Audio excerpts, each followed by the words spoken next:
a rainy bloody Thursday. Hang on. Okay, folks, so there you go. That's what happens when you go live. Listen, it's our Thursday show, and we've just gone simulcast. So for those people who have just jumped on board from the radio network, that's fine. Thank you very much for coming. You're on the YouTube channel Radio FM 88 Australia. You can go onto Facebook Radio FM 88 Australia. You can go to X on Radio FM 88 Aussie. Afterwards, the show's replayed on those channels, but also Spotify, iHeartRadio, Apple, and Amazon.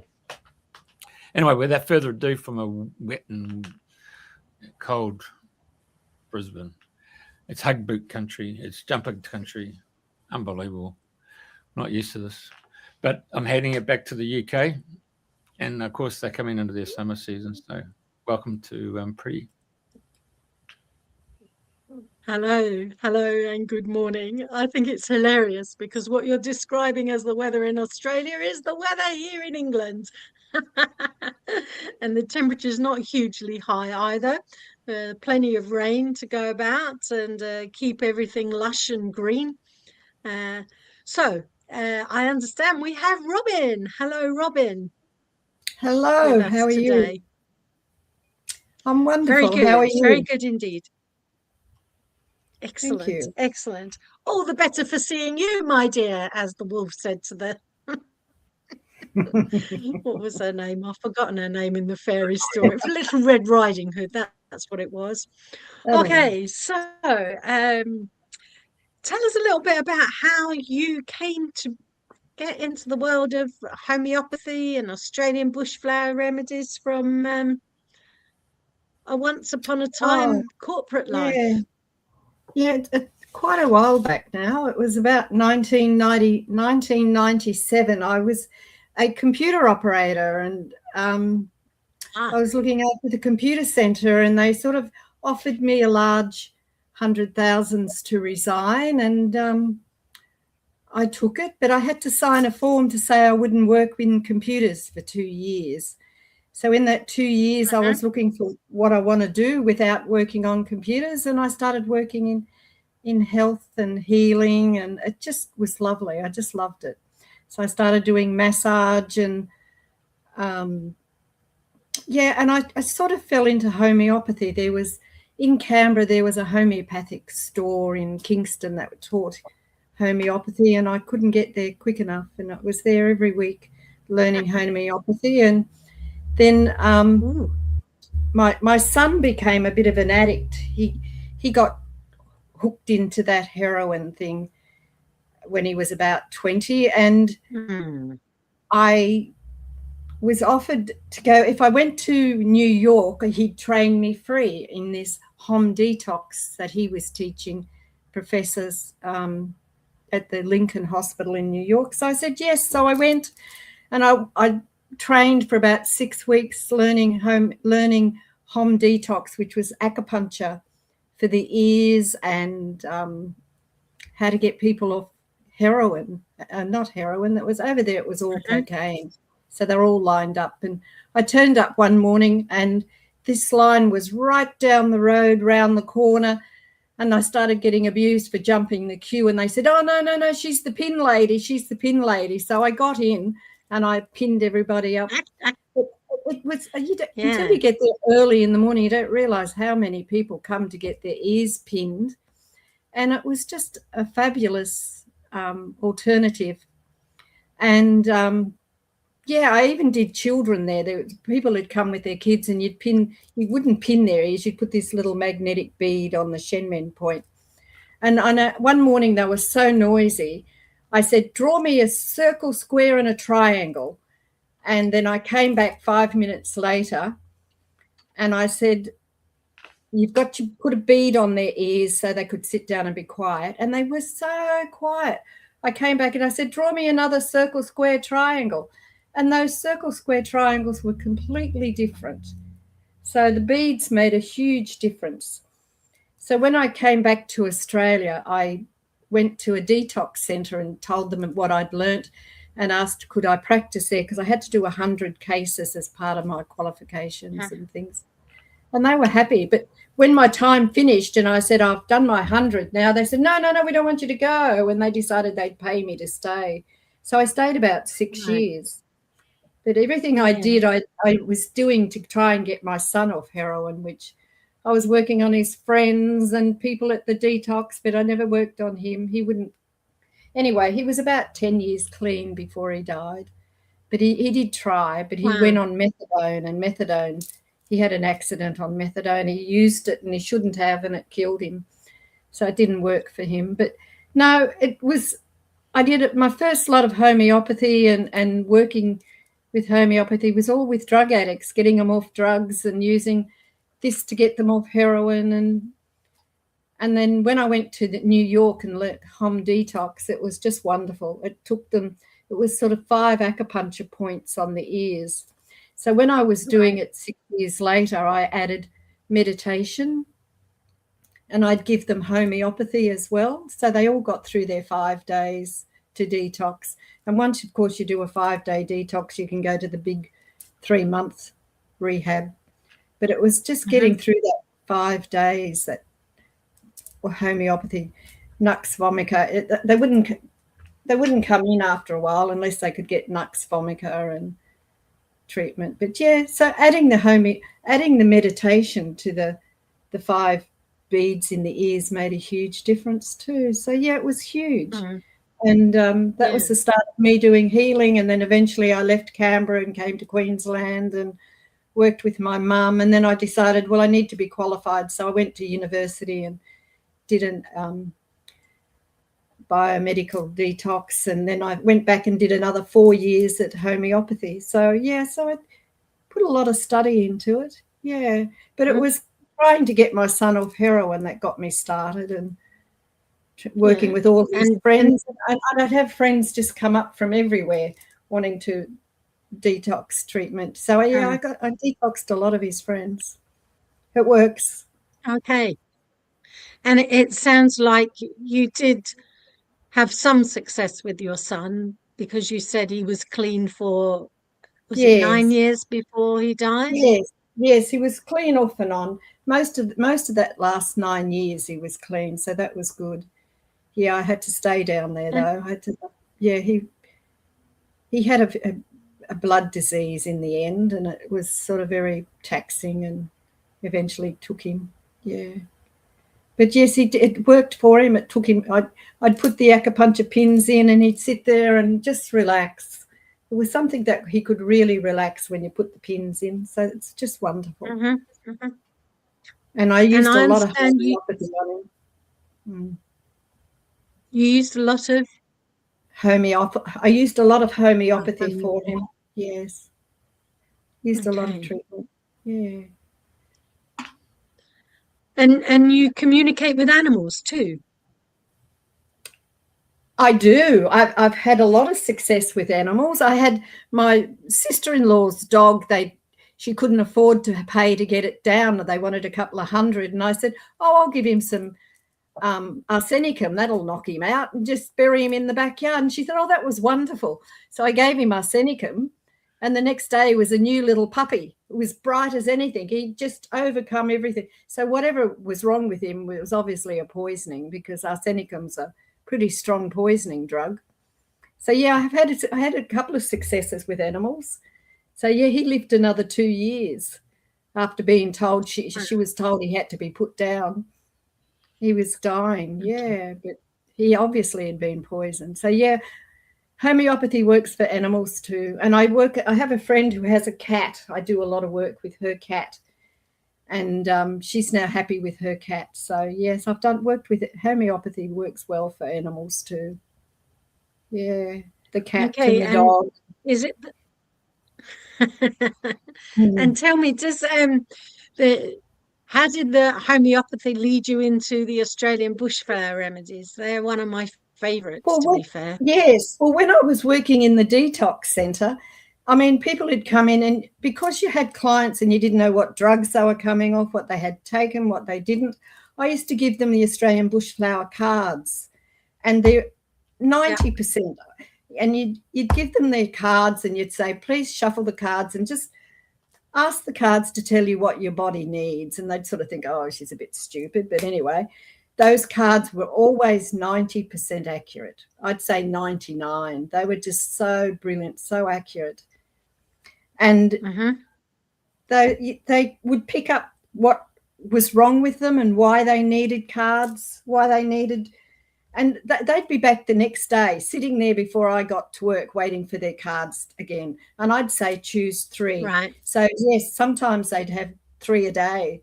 They were just so into the cards. And when they went over to the see, we had them in detox for 5 days, and then they were allowed to go to the bigger rehabs. And when they got to the bigger rehabs, they wouldn't go without their cards.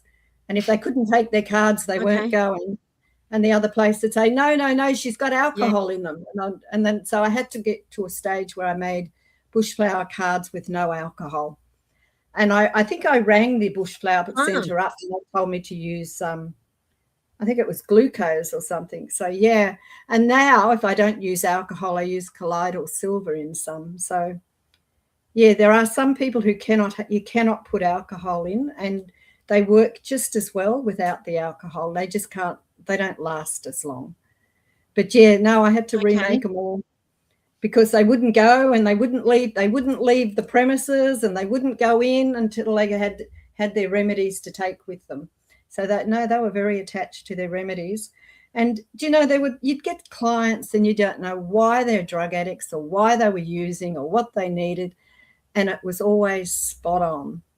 And there was one fellow. He said, my father's paid 5 psychiatrists. Do you really think you can find something for me?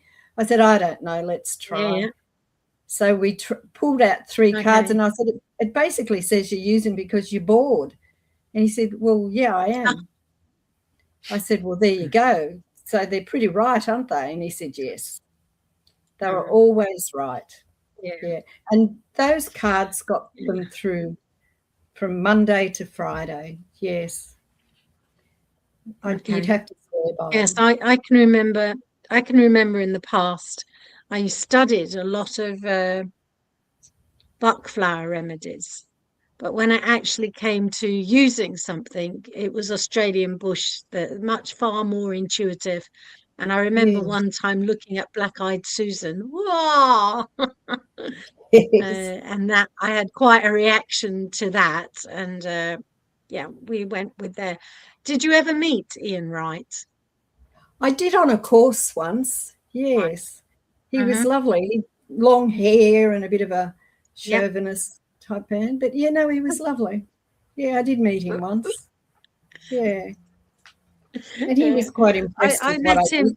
I met him in London. And I was at a crossroads in my studies, and I thought I wanted to go on and study all of the Australian bushflower remedies because I'd done the Bach flower remedies, and it seemed to me to be a natural progression.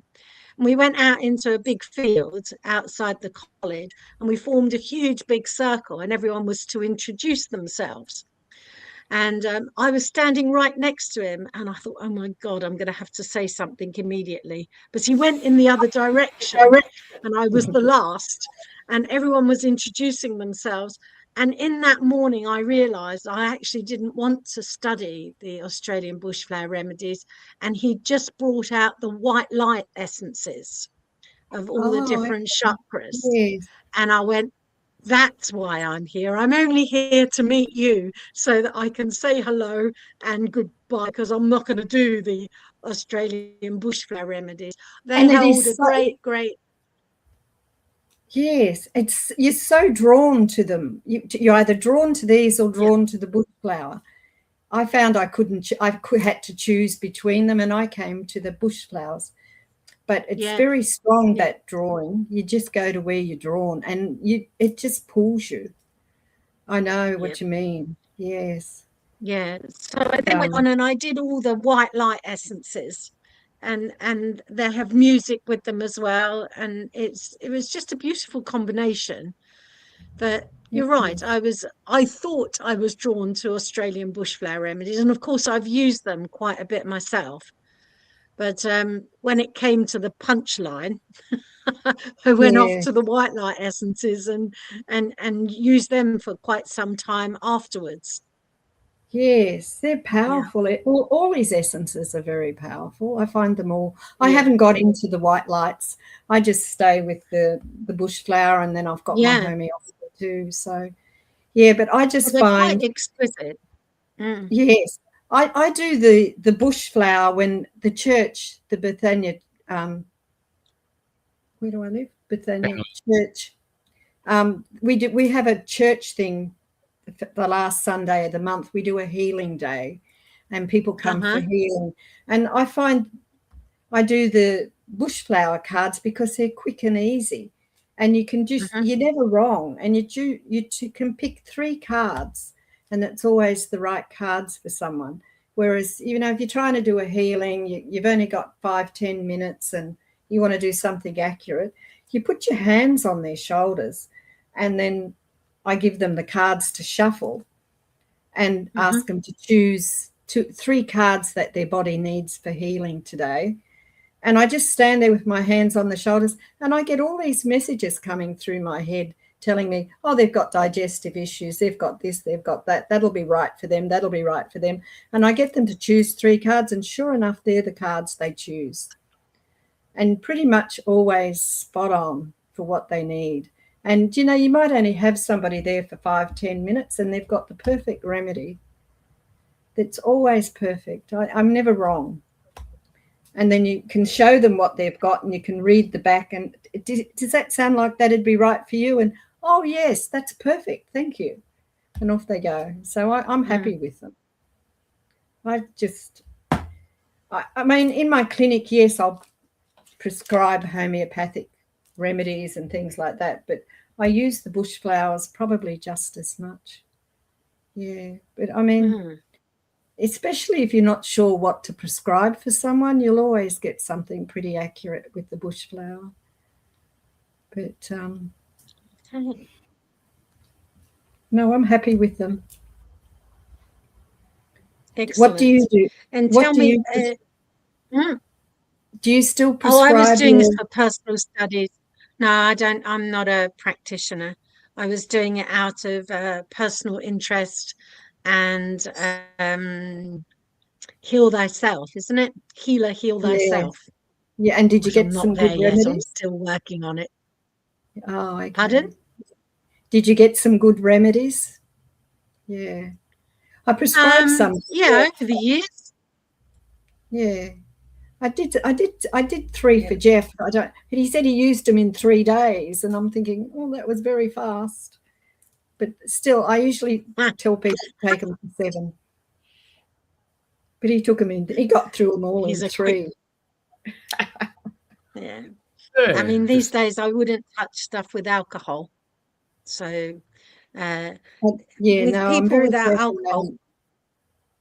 I'm very careful not to make them with alcohol now. You don't I'm not a drinker, and I don't drink, so you don't realise that people who used to drink don't want to drink now, and you've got to be careful. So now I ask, but I prefer not to make them with alcohol. But that teaspoon or so of brandy in the bottle is what preserves them. So yeah, they do come with brandy if you don't say you don't want it.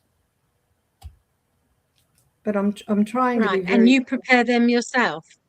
I do. I make them myself. Yeah. And even when I go to the church, I take my bottles, and I take water, and I take everything with me, so I can make them as they prescribe, because everybody's different. Everyone gets something different. I don't think I've made up 2 in a row ever. They're always different. Yeah. Oh, and they're combinations of the 3 cards that people have picked out. Is that right? Yes. Even when I don't have people with me, I put my hands on the deck and ask, start visualizing and asking for the cards that are right for this person. And it's nearly always right when I choose them. So, yeah, I don't have anything wrong. I can well, there's one thing that I do. One thing I do that for propolis, for instance, that does come in alcohol, it's the only way to get it, is to put boiling water in and allow the alcohol to evaporate before using it. So that seems to me to be a reasonable way to get around the issue of alcohol with remedies. Oh, okay, right. No, I haven't tried that. That's a good way. Yeah. Okay, and I didn't know whether or not if they're the essences, I'm kind of wondering, would that affect them or not? Just the boiling water, because alcohol will evaporate at 80 degrees. So as long as it's there and you allow it to cool down, away goes the alcohol with a bit of luck and a fair wind. What if you made the essence and then made the alcohol and let the alcohol cool down and then put the essence in? Would that be the same? Otherwise, you can use glucose. You can use glucose. Glucose. I've used glucose to preserve them. Yeah, you can use glucose. But I like the idea of colloidal silver too. It's brilliant if you can get colloidal silver. It'll preserve them. Yeah, good. Okay, interesting. Just nice swap and exchange of ideas in practice. Very good. And how many, you in your little biography you said that you had is it 3 children, and yes, one of your and your son died? Yes, my middle son. That must be is that about 10 years ago now then? Yes, that'd be about 12 years ago. Oh, 12. Okay. And how did that impact you and the family? Because that's a huge thing to no parent should really see the death of their children, in my view. But how was it for you?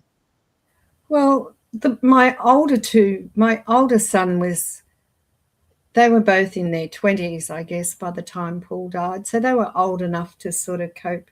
So they were married and had families. So, yeah, no, I was back in Queensland with my mum. So, yeah, I got over it. It took a while, but I guess the longer it takes, the more over it you are. I'm not sure whether you ever really get over it. I like being I'm a very spiritual person. I can talk to him on the other side if I really get depressed and go into things. Yes. So I like the fact I can talk to people, spirit on the other side. So that's good. I know so the connection is still there. The connection's still there. Yeah, I know he's there. That's fantastic. I know how he's going. Yes. I can't just chop off, sorry. No, he's still there. Yeah, that's really it. Yeah, he's part of my life still. Yeah. Brilliant. Mind you, all my children are still part of my life. Yeah. But there's a very interesting remedy I was only reading this week homeopathically. They're starting to say the machine you put babies in to x-ray them when you're pregnant is causing a ultrasound. Yeah, the ultrasound. Yeah, ultrasound is a homeopathic remedy. So they got everything they found from the ultrasound, because homeopathy is like heals like, and like heals like, they sort of find remedies from the what's causing the disease and they went in to investigate this ultrasound that they put babies in, and they found that there was all these side effects from the ultrasound. So they made a remedy, and they've started giving the remedy to kids, and it calms them down and makes all these real hyper children very non-hyper. So it's been really amazing. So that's one of the big things in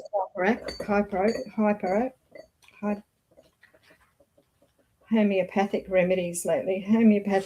So they've done provings and creativities at home, and this new medicine is wonderful for bringing down hyperactive children. In fact, I think they even called it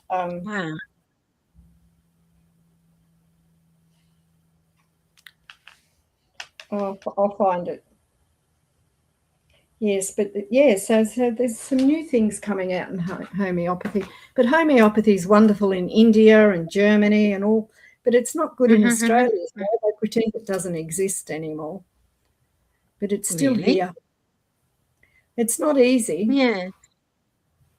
In Australia, they don't, you can't buy it at the chemist, and it's not easy being a homeopath in Australia. Whereas I think if I was in Germany or India, all those places, homeopathy is regarded as powerful medicine. But here they like to think, it's just, we don't sell it here.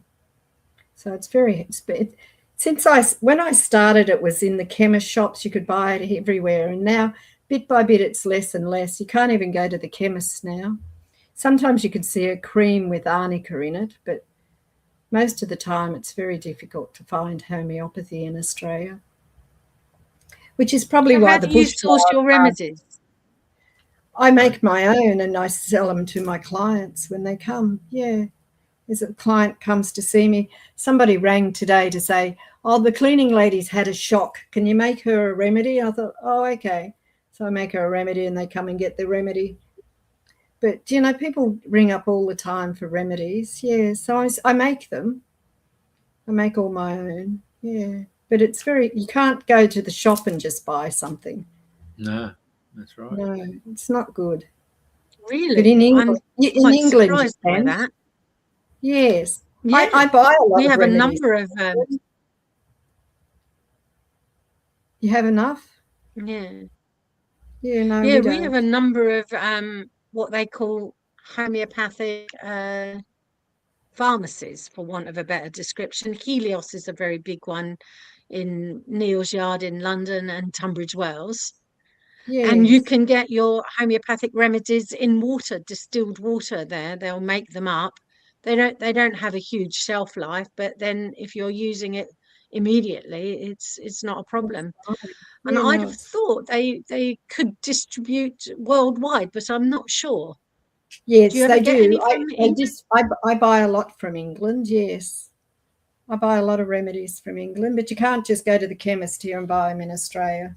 We've got Martin and Pleasance in Sydney, but that's an online thing, yeah. But anyway, it's not as good as it used to be. It should be, but it's not. They keep saying, homeopathy is not good and all this, but it is good. It's very powerful medicine. Very powerful. And what's the principle behind homeopathy? Like heals like. Like heals like.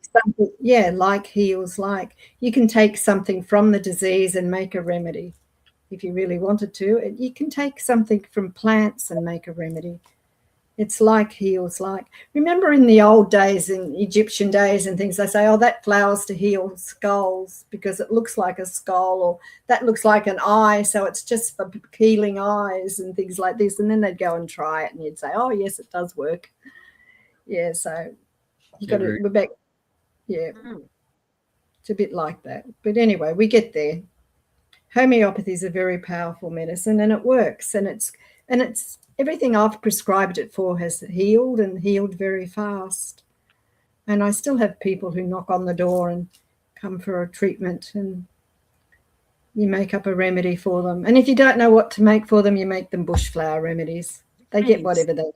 Yeah. And if I go to the church on the last Sunday of the month, they have a healing day, and we all do healings or readings.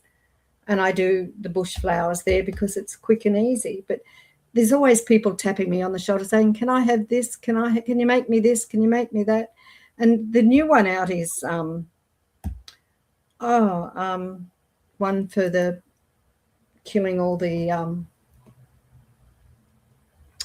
worms and things in the body, which is supposed to be a natural remedy for cancer and things. And I was in my room, and it was like these huge angels came down and took me off and showed me how to make it. And so I made it. And, by the end of the week, I had about 20 people wanting remedies for different things. So, yeah, they let you know when you need to make something.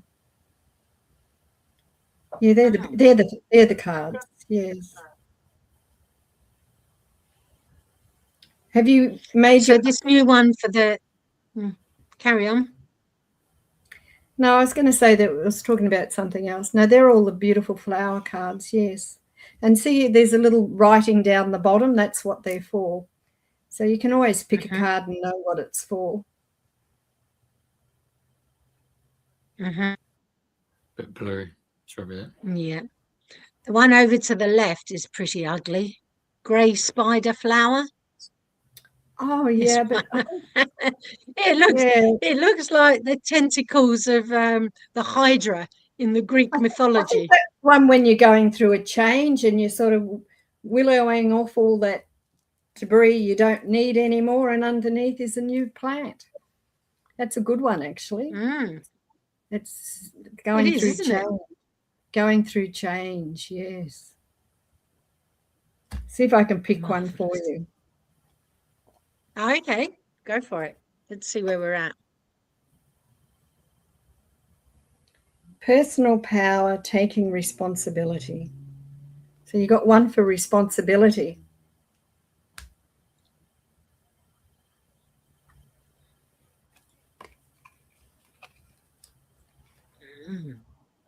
Nurtures and gives strength to cope with relationship upheaval and inner peace. So you've got one for inner peace and one for taking responsibility.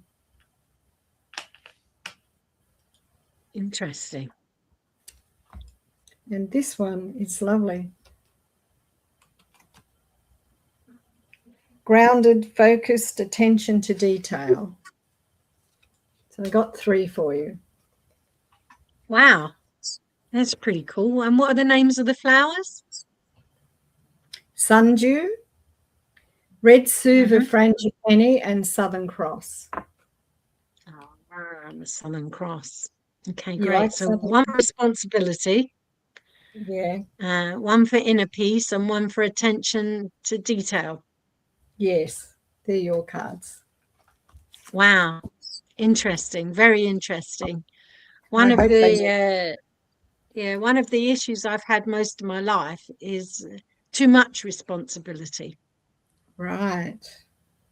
Yeah. And a sense that I am responsible for everything. So whatever happens in the world, it's down to me. Right. Well, it says nurturing gives strength to cope with so it's giving you strength to cope. Excellent. And grounded, focused attention to detail. That's probably you.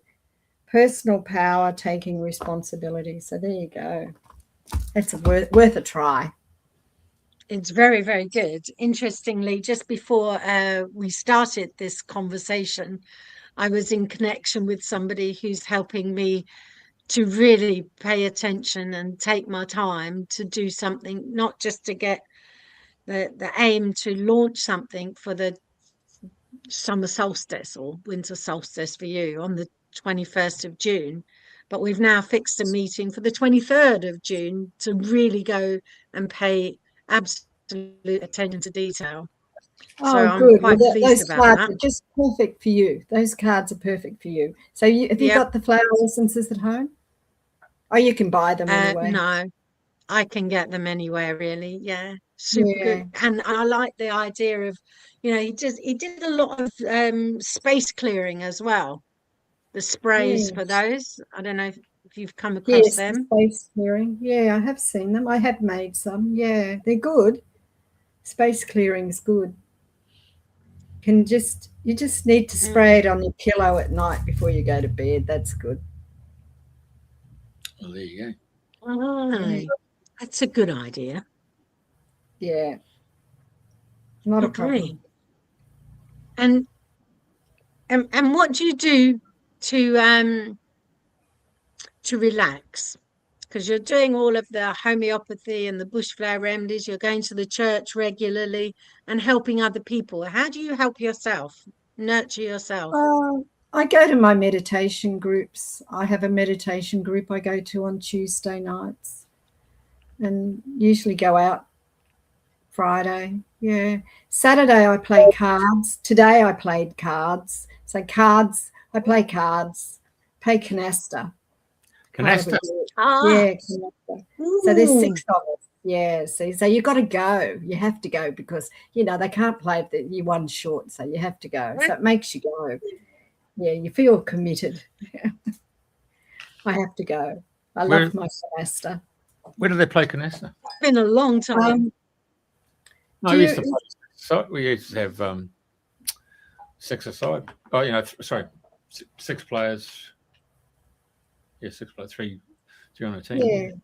You play with 12 and 13, don't you? Yeah. Do you remember Glenys Mackay? She still plays. Yeah. Yeah, I play at her house. Today we played at the club, but I don't know if we're going to keep playing at the club. It's a bit more, but we normally play at Glenys's house. Yeah. She's 88 now, so we were going to move to the club to give her a break, I think, because we've been going there a long time. I used to play at her place with George. Did you? Oh, Yeah. there you go. She still plays every Saturday, and today it's Thursday, so we've changed it from Saturday to Thursday. Oh, very good. Okay. Yeah.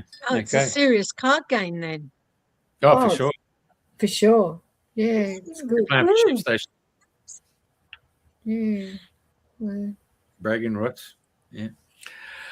Now, homeopathy. Okay, so the game plan is someone comes in, sees you, you run your eyes up and down, yeah?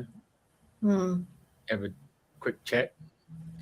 Do you actually sense anything? Pick up any emotional connection there, or you just use the cards, or you use your spiritual connection there? I use a lot of questions when I've got a client. I ask a lot of questions and balance it out in my head. Sometimes I have to go and do a bit of research and look things up. Sure. But most of the time it's just chatting between us, left side, right side, where's your aches, where's your pains, how long you've had it for, where does it come from, how long you've had it. And sure. Yeah, so it's just getting all that information. Sometimes it's DNA, it's been there forever, and sometimes it's come from a relative or a past life, or not a past life, but a past relative, mother, father. So yeah, you just get it all together, and then you come up with a remedy and see how you go. You use muscle testing. Yeah, muscle testing. Yeah, muscle testing. I do muscle testing if I'm doing hypnosis or if I'm going back into. I've had a couple of clients where I did muscle testing where you go back into a past life to find out what age it stops, where you stop at, and you stopped around 4 or 5, and you get into some. In those situations, I got into sexual abuse type stuff, and you sometimes dealing with sexual abuse, you deal with it differently. So yeah, I deal with sexual abuse more with hypnosis. And that particular case of using muscle testing, we went back to the age of 4. And so, yeah, I take them back to the age of 4, and we put the adult person aside, the child aside, and the adult person comes in and takes over, and they can say what they want to say and do what they want to do. And this particular person came out of it. He said, yes, Robyn, he said, I feel good now. I said, oh, okay. So he was a Navy person, and he, in the meditation, took himself back and blew the orphanage to pieces. Now, this is all in your head and make believe, but he felt good afterwards. So yeah, so when you do the muscle testing, I only do muscle testing when I'm talking about age and I want to go back to a certain age, and you want to know what age you're going back to and they have forgotten or whatever. And it took me back to age 4 or 5, and you work with the client at the age of 5, and then they can overcome issues when they're back in time. And this particular man came back out, and while he was in that deep meditation of 4 years old, he wasn't a child. I took him back as an adult, and he took his Navy ship alongside the wharf and blew the orphanage and the person who had abused him to pieces. So for him, that was resolved. He resolved his issues. He couldn't do that alive, but he did it in his meditation, so he felt good. And a couple of others I've taken back in time, and it's really to resolve an issue back in time. Yeah, muscle testing, it's good for that. Yeah. I remember a mate of mine, he's now passed away, but he was a photographer, and he was asked if he would go to white lady funerals, and so he turned up, and this lady was in a Mercedes there, and she said, can you just give me 15 minutes? And he said, right, yeah. So then she comes out, and she's got a wedding dress on, and so he goes in there, and in the funeral home is a coffin, and it's got all these rose petals on it. It's got photos of her and her husband at the wedding. Wow. Yeah. And so he takes a couple of photos, and she says, well, you just need a couple. He said, well, you're going to be paying for the whole reel. It's 36. She said, okay. So she started going back like 18 years old and throwing the leg up under the coffin, and it's been really fun and all that stuff. Yeah, she's really brought herself out, you know. Anyway, so Joe happened to say to her, I'm sorry to hear your husband passed away. Oh, no. My therapist told me, that bastard, he left me for a younger woman. she told me to go and see him off. He's dead, gone, see you later. So that's what she physically went and did, the process of. Yeah, well, I guess she coped with it better, didn't she? Yeah, well, yeah. Well, this fellow got his ship out in the ocean and blew it to pieces, and he felt good about it. So, yeah. I mean, how do you say, oh, don't feel good about it? I mean, he felt good about it, and I took him there. So, but I don't, when I do that sort of work, you don't sit there and analyze every little bit they're doing or saying, because they're doing it. They're saying what they want to say in their head. They're not talking out loud half the time. But that's, it's that sort of thing that they need to do quietly. They don't need to tell you all the details. So. But they do when they come back. Sure, I can understand. Yeah, it's 1,000 words, isn't it? So when you're creating that picture and then you see the picture, yeah, that's the end of that scenario. You're not taking it onto the rest of your life. I mean, isn't there that old saying about the old priest and the young priest, and they come to that stream, and there's a lady there, and then the old fellow puts her on, carts her across the other side of the stream onto the other side of the bank, and carry on walking. And the young priest says, why'd you do that for? He said, well, I left her back on the bank. You've been carrying her all this way.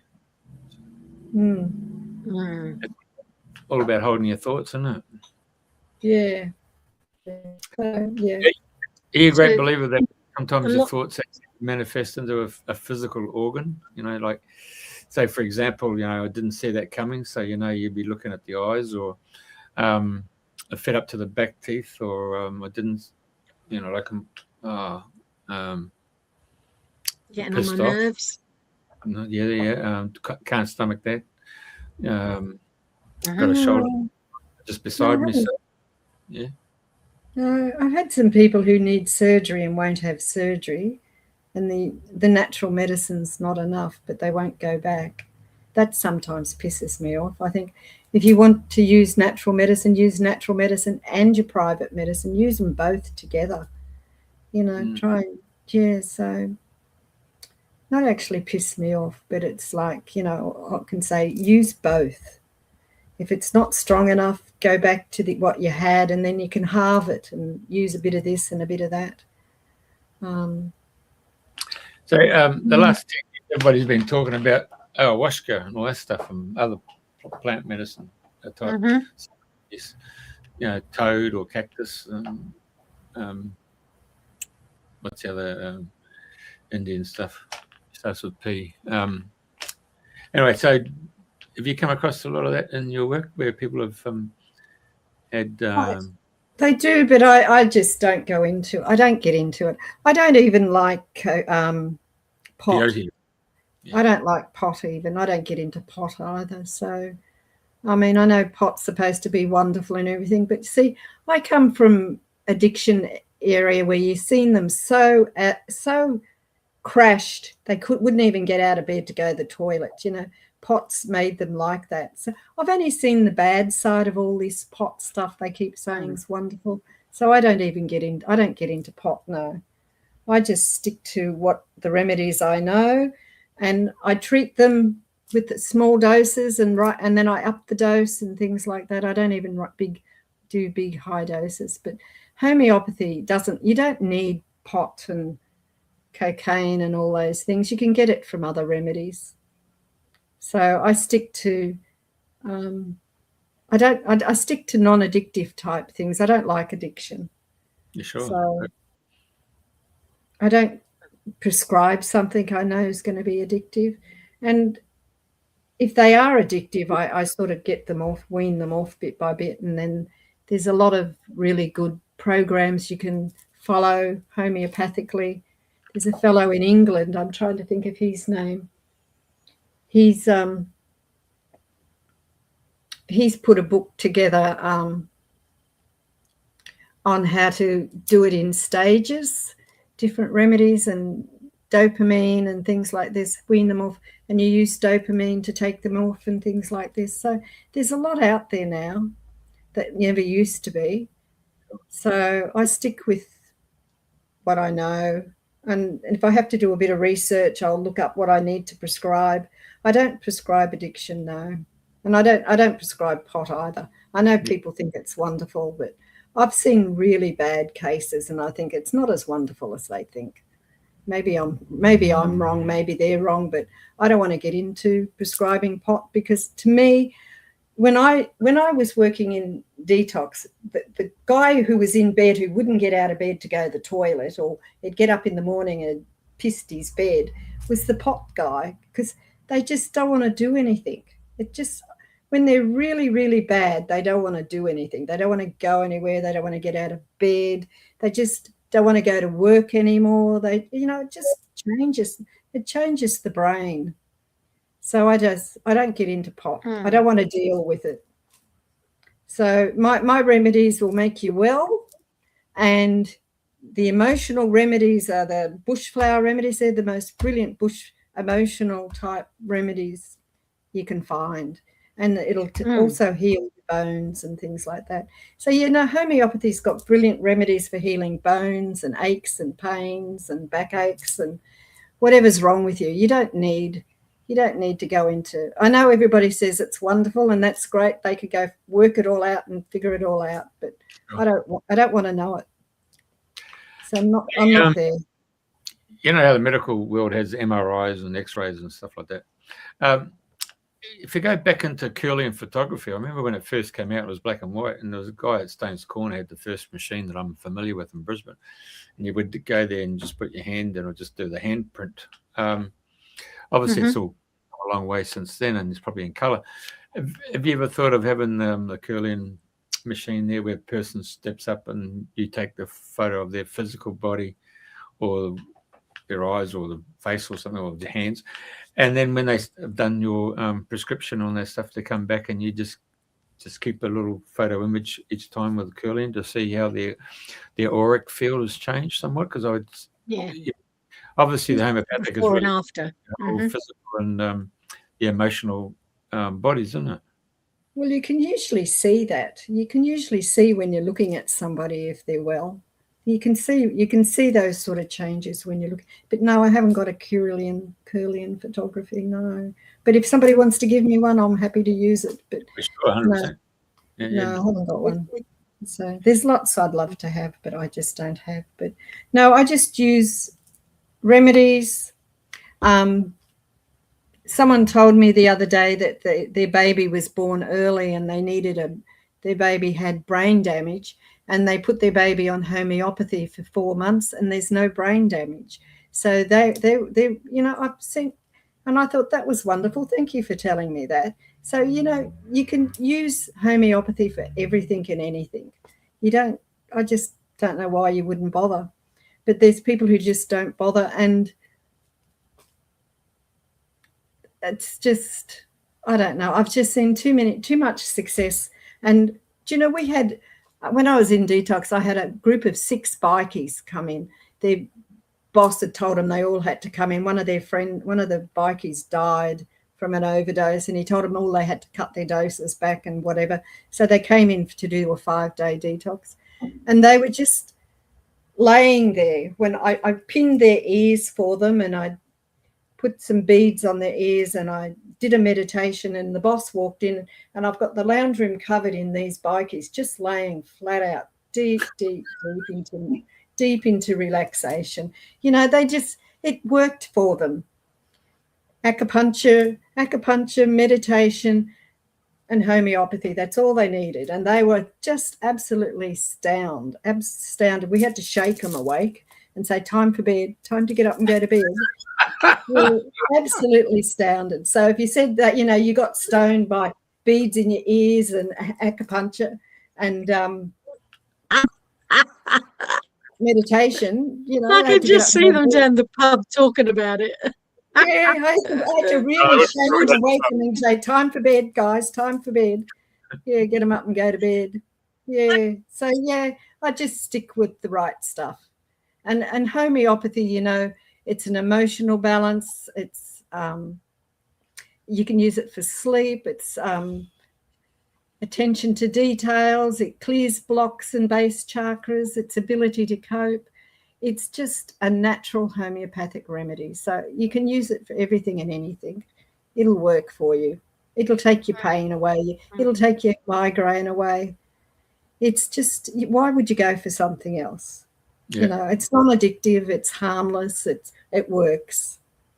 And, you know, I've had so many people who you'd think, oh, was it really working for them? Oh, I had one guy, he just got out of jail, and he came to me because he was addicted and he wanted to get off. And I said, well, you know, that sort of thing only works if you really, really want to, because if you don't really want to, you know, you just tell yourself as soon as you walk out of here, I'll go use. So no, I really, really want to. I've been in jail. I can't go back to jail.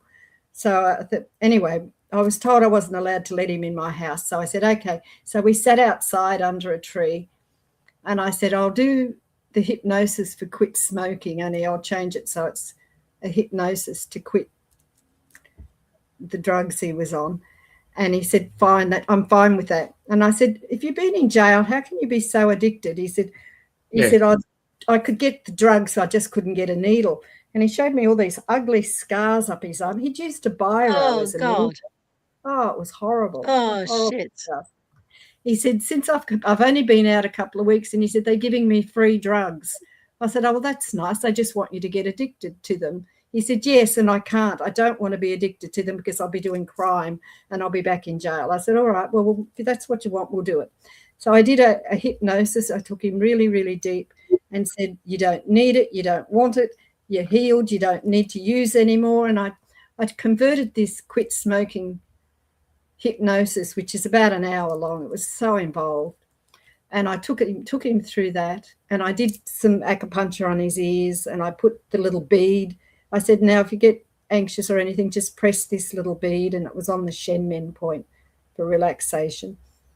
And he said, thank you, thank you, thank you. And he promised me he wouldn't use. And I said, that's the best I can do. Anyway, I gave him some Nux Vomica to take away.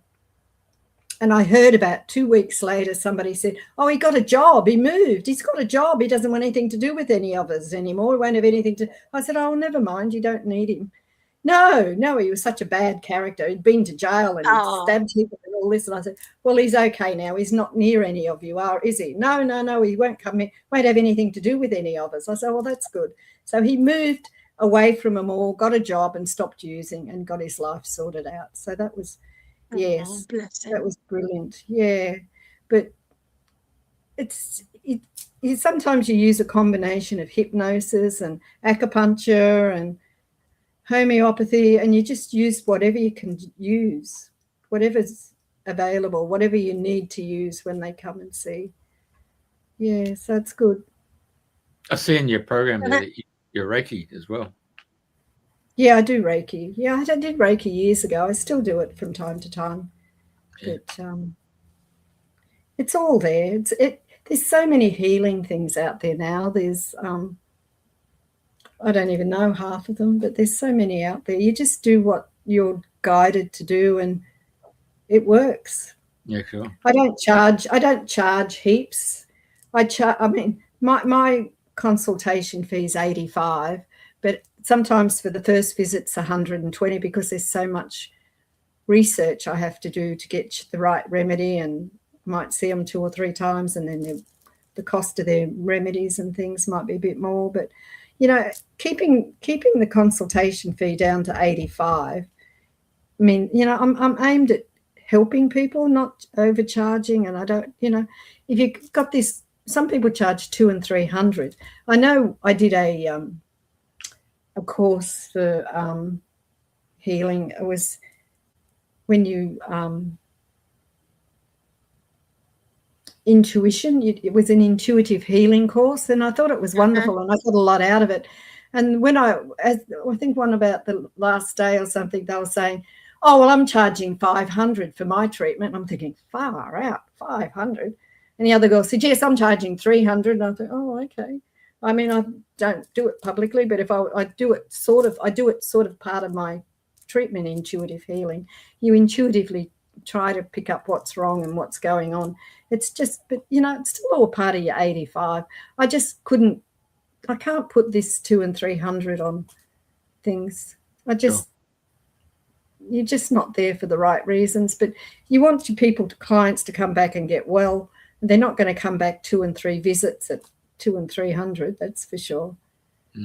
So I stick to my fee. Very good. Yeah. I'll just put some details. And it's enough. It's enough to keep the wheels of industry turning. Yes, it's enough. It's enough. Yes, I think so. Yes. Sorry, Jeff. We only need enough. Exactly. Yeah, only need enough to keep everything fair, and as long as you're alive and breathing, it's priceless. Yes, and good things come my way. I'm not worried. Yeah. What were you saying, Jeff? Do you want me to put this up? Or this is all new, isn't it, this one? Yeah, homeopathy and natural healing. If anyone would like a consultation, yeah. I'd love to do some online type work. That'd be great. Do you think there's a difference between doing something online and somebody sitting next to you or sitting under the tree? Does it make a difference? I used to think there was, and I didn't want to do online, but the more online I do, I get very involved and I feel the energy. Yes, I feel I can treat online as well as I treat face to face. So I'm happy with online. Yes, and I find more and more people are doing online than I was doing. Yes, I sort of always thought, oh no, I don't want to do online, but it's not quite the same. But it's, do you know, you can connect really well online. I'm quite happy with connecting online. Very good. And do you have any surprise stories of people that have come to you that you had zero expectations and suddenly it bloomed into something different? There was one lady who came. She blew me away. She had a sugar. She went to somebody and got injected with sugar, and she had all these sugar allergies, and it was really hard to find. It took me ages to work it out, but she didn't believe me. But she was full of all the sugar. Had done a lot of damage to her body, and that was probably. But she never come back after I explained it all to her. So. But yes, she went for some injection, and this fellow he'd injected her, and she knew he injected her with sugar, and she had a lot of damage from sugar. Well, a solution of sugar. Yes, yes, and she was in a lot of pain, and all these things I'd come up with just fitted in with a sugar allergy. And I put it to her, and she said, oh, well, he did inject me with sugar. Yes, he did say it was sugar. It was harmless. I thought, well, it's not harmless. It's done a lot of damage. Oh, okay, she said, and off she went. So, yeah, that was probably... So you don't know what happened? No.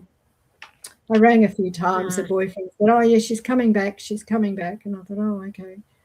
But she never come back. No, but she was injected with sugar. Yeah, that was quite terrifying, I thought. Yeah, no. But anyway, I've never heard that one. No, and it causes a lot of damage too, sugar. Yeah. It does. I just simply can't imagine someone going to another person to be injected with sugar, which is almost a poison. And she said she first of all said she didn't know, and then she said, well, he asked me I could inject you with something. She wanted to be injected with something harmless, and he used sugar. And I said, well, sugar's not harmless. It's done a lot of damage. Oh. It did a lot of damage. But anyway, that was... Well, yeah. So. It is, isn't it, for number one? But then millions and millions of people have got sucked into doing something they shouldn't have done. Yeah. Oh, yeah. And they paid money for it too. So anyway, how did you rectify those who were placed in that position in the last 4 or 5 years? Have you had any people who've come to you? No, I haven't had anyone really bad. I have a lady who comes from time to time, and I help her, and she's decided this remedy won't work at 60, it must be a 30, and she's got all her remedies worked out from her treatments, that if I say, oh, well, I'm going to give you arnica 30, she said, no, it doesn't. No, I think I was going to give her arnica 200. She said, no. The only remedies that work for me are 30, Robyn. I just want 30. So I've got clients now who tell me what they want. They're quite used to what I prescribe, and they tell me what they don't want and do want. So I just say, okay, fine, try this first. If it doesn't work, come back and tell me.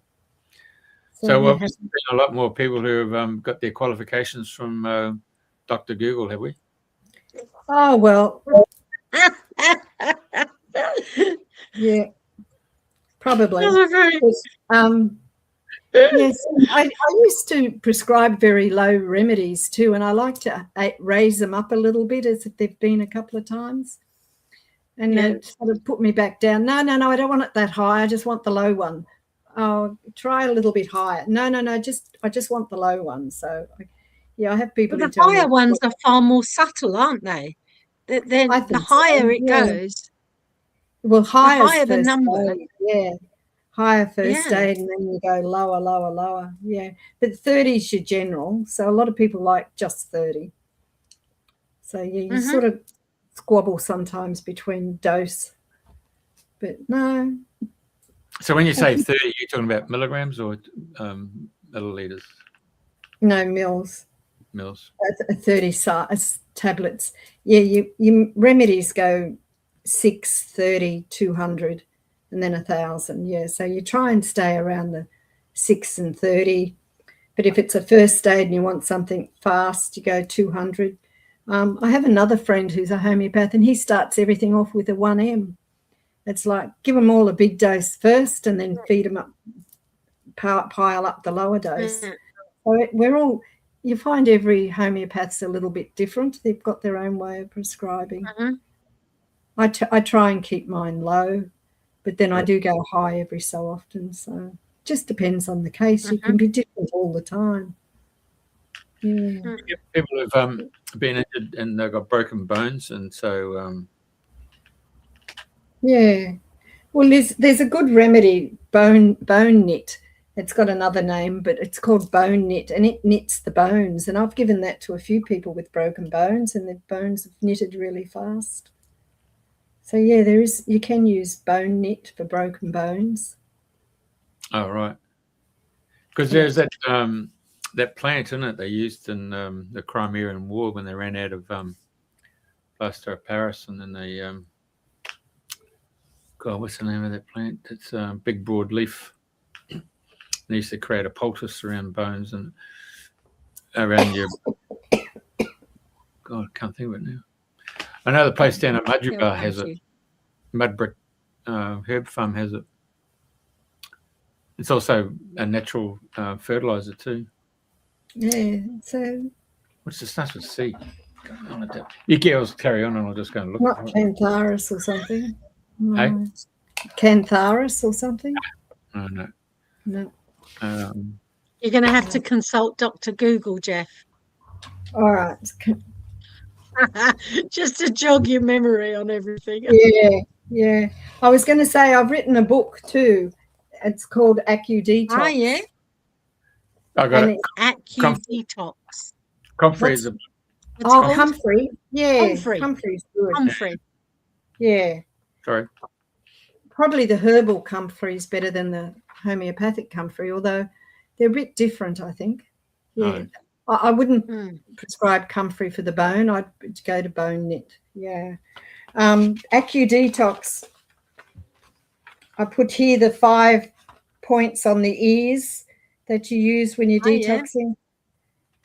The Shenmen, sympathetic, kidney, liver and lung, and clinical procedure for practitioner to use so you can teach practitioners. Right. And what's the name of the book? I'm just calling it Detox. Detox. Yeah. And where can people get that? Oh, they'll have to ring me. They'll have to send me an email and I'll send it. And there's a practitioner's notes and there's homeopathy in there. Kinetics. Detox. I finished it with putting tapping because there's meditation in there, but the last part is the remedies you use: Nux vomica, Avena sativa, arsenicum, album, gelsemium, tobacum, quorum, and sulfur. Different ignatia, natrum miraticum, lachesis, different remedies for different parts of detoxing.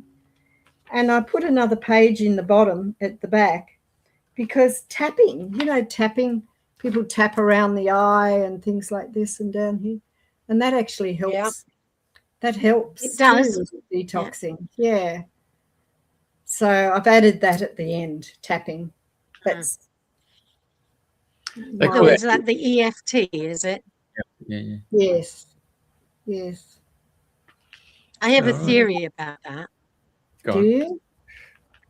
Yeah, that when people start tapping and they get in touch with their bodies and they are distracted away from whatever it is that's bothering them and they're back in the body again.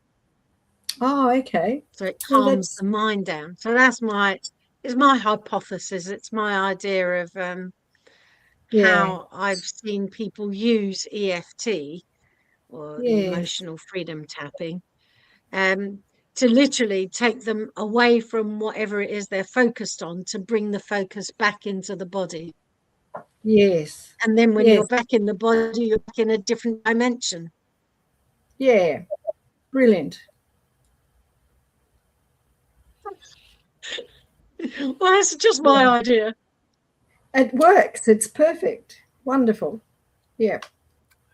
Right. So in this conversation, Robyn, is there something that in a subject line that we haven't discussed that you would like to share with the world? No, I think we've covered just about everything. Yep. Thank you. Thank you for having me on tonight. Dreaming a new dream. Yeah. In your dreaming a new dream, in 5 years from now or 10 years from now, what would be your ideal in the world of homeopathy and where you are? I would just like more. I would like more online clients. I'd like to be doing more online. I'd be able to be sitting at my computer, resolving some issues and posting off their remedies. Yeah, I'd love to be doing more online. So that would be wonderful. So if anybody wants online prescriptions, let me know. Yeah. Well, I'll tell you what, I'll send you an email from England and you can send me the book and we can start there. Wonderful. No worries. Thank you. Thank you for having me. Marvelous. You'll be the undisputed world champion, Queen of Canasta. Oh, thank you. Canasta. Thank you. Aha. John, Jeff likes to put a bit of fun in the whole remedy and the whole ingredients of the dreaming the new dream. Wonderful. Thank you so much for having me. Queen Canasta. Yep. Oh, yeah. Now, do you want me to just log off? No, wait. We'll just say good night. Good night. Yeah. Good night.